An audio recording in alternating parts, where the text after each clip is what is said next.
Well, we're well into football season, and although parents do love to support their young athletes, students can take a huge risk of injury every time they step out on the field. That's why engineering professors at Purdue have created a sensor to go inside football helmets to count the number of hits a player receives and to lower the chances of damaging the way the brain functions. Brittany Werner has the story.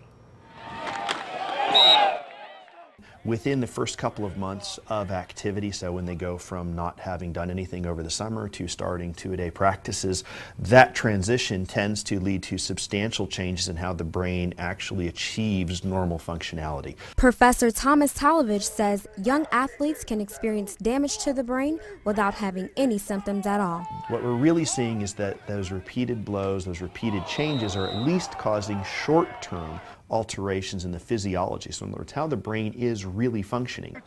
He says young football players should only take 70 to 90 hits per week. Anything higher can mean a huge risk for serious complications of the brain.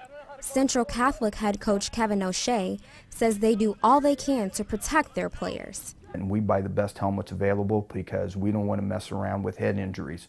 And considering the amount of head injuries that happen to young athletes, Professor says it's one way to prevent serious damage to the brain. Football just tends to be kind of under the microscope a little bit because of the studies that have been done on concussions over the number of years. Every sport has its pros and its cons.